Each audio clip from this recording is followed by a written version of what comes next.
guys. Thanks for coming here to mediate tonight to the Boise State Mediation Center. Appreciate that. My name is John DeRose. You can call me John if that's okay. And you are? Pat. Pat, nice to meet you. Danny. Danny, nice to meet you too. And it's okay if we go by first names? Yes. Sure. Excellent, good. That makes it a little less formal. It shouldn't be something that's going to cause a lot of stress here today. This is my 4th year working with this program, and I've seen a lot of different kinds of mediation. And trying mediation is a big step for you guys, and one that I hope will help you reach an agreement that you're both happy with. That's the point of mediation, is coming to this, hearing each other's positions, and coming up with a solution. And it's a little easier than court. What it is it's something that you decide yourself, as opposed to having someone tell you what to do. So it's a good thing. So it's a coming together of parties to get a mutually accepted solution. And it allows the use of creativity, so it generally represents both of your interests better. As a mediator, I'm neutral, so I have no bias here, and I'm not going to take sides in this dispute, and I'm also impartial, meaning that I don't gain anything from the outcome of one way or another. So I don't have any preconceived ideas of how this is going to be resolved. I'm not here to make decisions for you. I'm here to facilitate a decision, kind of like a tour guide. That being said, I'm not an attorney, I'm not a judge, so I can't offer you legal advice, and I can't force decisions here. What I can offer you is an opportunity to have someone here to listen and facilitate this, and who has seen how this process works over and over time again. It's a confidential process, so what happens here stays here, and I'll take some notes, but I'll destroy them immediately afterwards. So we're going to talk about a couple of steps we'll take today. First, you're both going to have the opportunity to make kind of an opening statement. Then we'll hear what this is all about, and we'll begin a storytelling phase, so we hear both your sides of the story, and that's where you're going to get a chance to really tell your side of the events. We're going to find your issues, we're going to find your interests, we'll create an agenda, and we'll hopefully come to an agreement that you both really feel good about. At any time I might call a caucus. That's where I pull one of you out of the room and speak to you privately to try to find some things that maybe you don't want to say in the open. And that's something that'll be confidential unless you don't want it to be, or we feel like it'll help this mediation move forward. There's some ground rules, so this is a respectful environment. Please treat me and treat each other with respect. Let whoever's talking take their turn.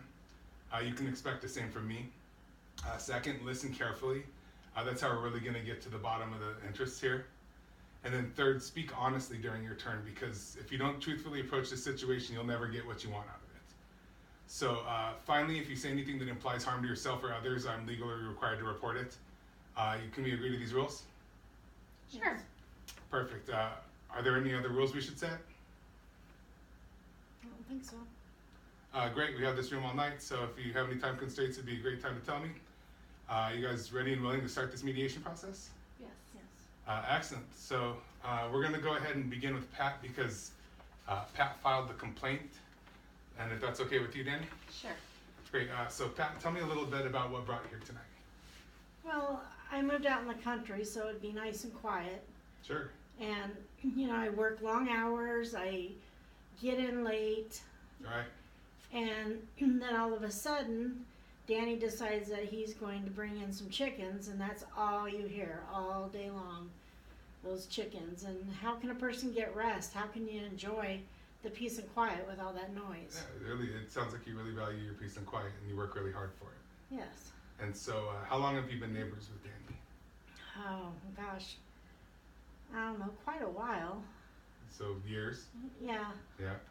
And things were really quiet up until he decided to start his little project with these chickens. And Right. And you guys got along pretty good?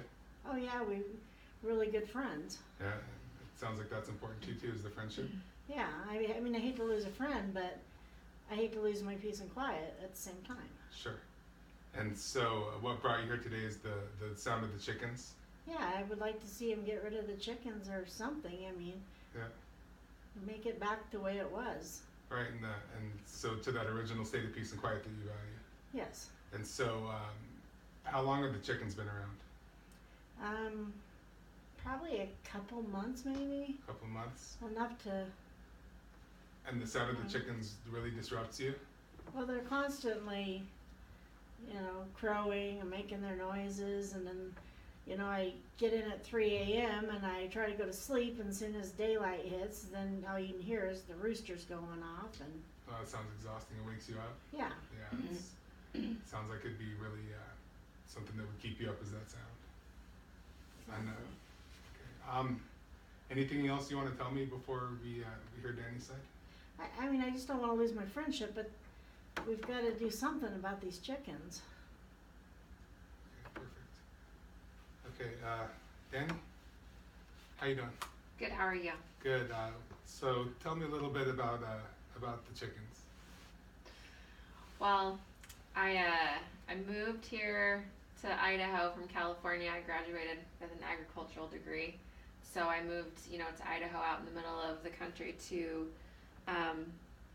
use my degree and what I've learned to grow my own organic food, and have kind of ventured into having my own chickens so that I know what they've been eating and things. And so the point of me having the chickens was for the eggs and for the actual chickens, for food, and it wasn't anything to do with disrupting my neighbors' peace and quiet. So it wasn't it wasn't a disrespect to you personally. Sure. And I'm sorry that they do disrupt you. Tell me a little bit about eating organic. So nowadays you just really don't know what's in your food. I mean, just because, well, let's say chicken, for example, when you go to the store and you buy a package of chicken, it might say all natural, but that doesn't necessarily mean anything at all. According to the FDA, you can put all natural on anything. And so food safety is something that's really important to you. It's extremely important. And if I have the space and the time and the means and the knowledge, why wouldn't I just, have my own chickens? That sounds like something you really devoted your life to. Absolutely. And it's sustainable. So, I don't know. It's just something that's really important to me and worth it. And then, And I really love it. And so tell me a little bit about what you do for work. I work at Simplot. I have a 9-to-5 job. Yeah. So like a Monday through Friday, 9 to 5? Mm-hmm. And then what do you do for Simplot? I can't tell you. Okay. I'd rather not say. Okay. That's something, but you work for Simplot at 9 to 5? Yeah. Okay. Perfect. Okay. So, do you, tell me a little bit about why you started to raise chickens? Well, I started to raise chickens so that I could have, the eggs and the chicken. Right. And so I knew that they were organic and all natural, and they weren't processed. I mean, so many things are put into our food now that we don't even know about, that we don't even necessarily need. And Right. so I thought I would just take it into my own hands. Right. That's incredibly important to you, I can tell. Okay. More people should live that way. Sounds like you're extremely passionate about organic food. Mm-hmm. Okay. Pat, did you know what Danny did for a living? I knew Danny worked at Simplots. I Yeah. just don't know what the actual job is. I'm sure. Probably growing potatoes or something. Rather not say, I guess. Yeah. It's okay, so we can value privacy there. But so have you noticed an organic trend in her lifestyle? Well, yeah. I mean, she's all about health. Everything's about being healthy, and I understand her passion, but I also hope that understands, my need for peace and quiet.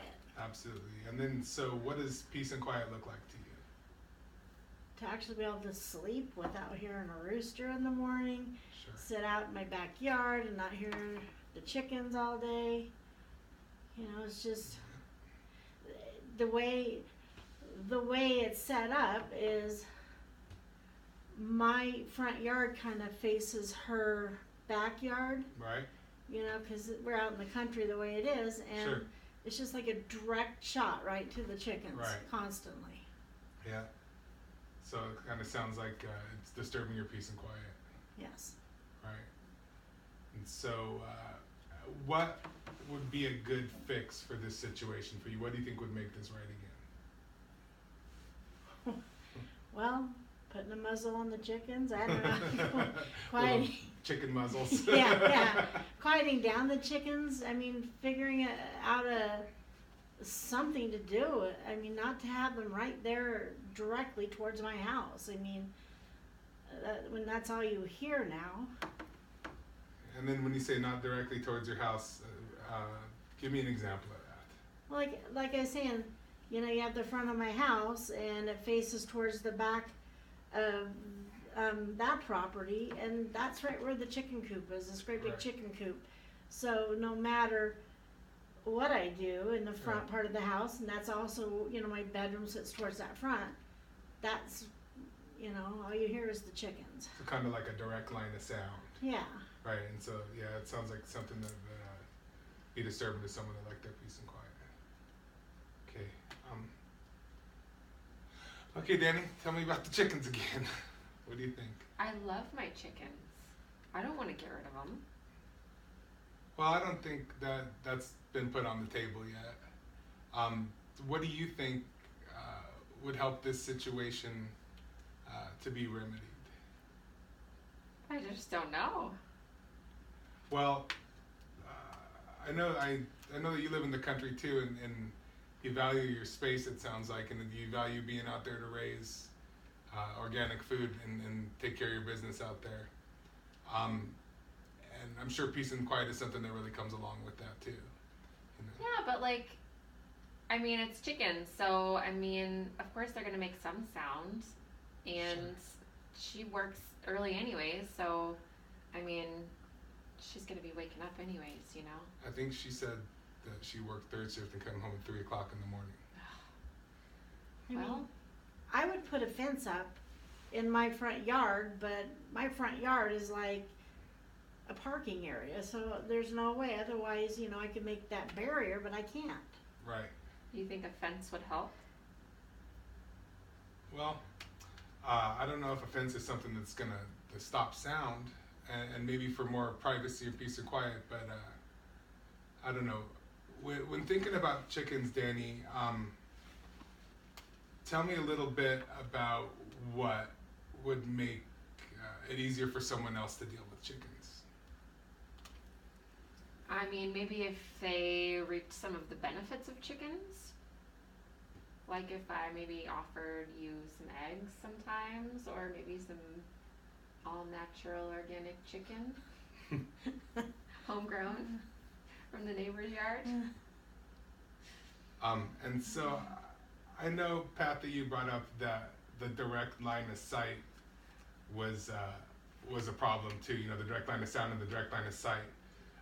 What do you think would possibly make that better? Well, moving the chickens, a 6-foot fence might help some of it, whatever, sound barrier. Tell me a little bit about moving the chickens. Well, moving them like to the far side of their house, because then it would kind of, with their house, it would kind of block a lot of that direct sound that's coming right to our house. Right. I think there's laws against putting them in the front yard. No, I don't know if Pat was suggesting the front yard. I think she was maybe saying the other side of the house. So I don't think that that would be directly in the front yard. I'm not sure exactly how the houses But the are other set side up. of my house is the front yard, because my backyard overlooks her front yard. But you do have that barn off to the side. If you could place them on the other side of your barn, maybe that would. Barn, huh?